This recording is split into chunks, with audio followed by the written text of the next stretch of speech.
The uncontained mosquito-borne virus spreading explosively through the Americas may reach parts of the United States this summer. The warning from some experts comes one day after the World Health Organization declared the Zika outbreak an international health emergency. Zika has been associated with severe birth defects in infants born to mothers infected with the virus during pregnancy. The CDC has urged pregnant women or women thinking about getting pregnant to avoid traveling to 24 countries and territories with active transmission. Question is, can an outbreak be prevented here at home?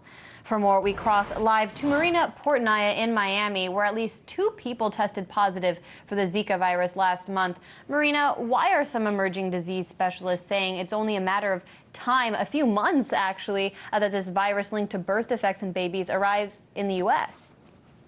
Well, Anya, mosquitoes live and thrive in hot and humid temperatures. Taking into account that a mosquito bite is how someone can get infected with Zika, any state that's currently experiencing cold winter temperatures, well, that state is not in danger of the virus spreading currently. But there are no mosquitoes flying around there. But once the weather changes, some experts believe the Zika virus could become a problem in many states. An emerging disease specialist from Rutgers University says New Jersey may get hit with Zika in July. That's typically the time when female mosquitoes reach their reproductive cycle and require a blood meal, which for us humans mean they want to bite us. Now, as we've been reporting, it's not every mosquito that's dangerous. It's the Aedes aegypti mosquito and the Aedes albopictus, which is better known as the tiger mosquito. They're the primary vectors for Zika. Unfortunately, those species live in dozens of U.S. states. So far, we actually have compiled a bunch of maps here, as you could see, indicating where the species has been found in the United States. Now, we need to stress there's been no confirmed case of local Zika transmission so far, but the fear is that the species of mosquitoes that I've mentioned, if they bite a traveler who returns to the United States with a Zika infection, a full-blown Zika virus outbreak could occur in the United States. Well, Marina, some areas in the U.S., like where you are in Miami, experience hot and humid weather much sooner than us in the Northeast.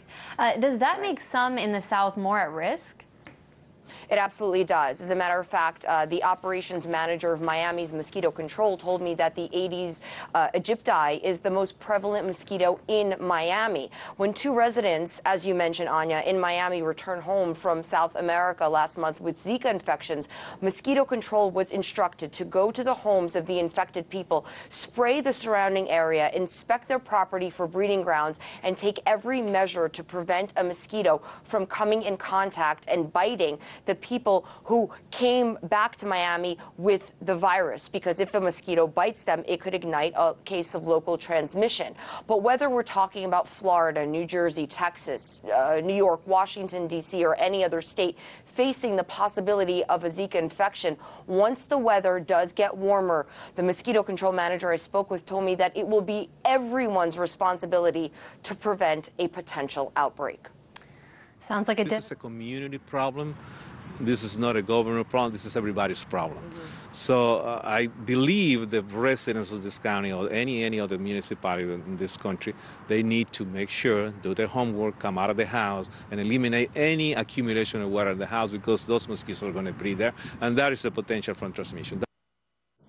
Now, of course, Anya, the panic surrounding the Zika virus it's linked to microcephaly. As you mentioned, we were showing pictures right now, our viewers saw, of babies being born with microcephaly. That's a condition where they're born with underdeveloped brains and very, very abnormally small heads. Now, the link it has been determined, but there's no conclusive evidence. And this virus is most dangerous for pregnant women. What experts are saying is that they're seeing several cases, thousands of cases, of pregnant women being bitten by the mosquito that has the Zika virus, and then their child ends up being born with microcephaly. So a person who is not pregnant or not planning to get pregnant, if they're infected with Zika, it could be like a case of the flu. But the concern right now, the biggest danger with the Zika virus, is its link to microcephaly, and that's why pregnant women are being urged not to travel to the countries and territories with an outbreak. Well, Marina, we appreciate you being on top of this story, and we'll continue to look for your updates. RT correspondent Marina Portnaya reporting from our Miami studio.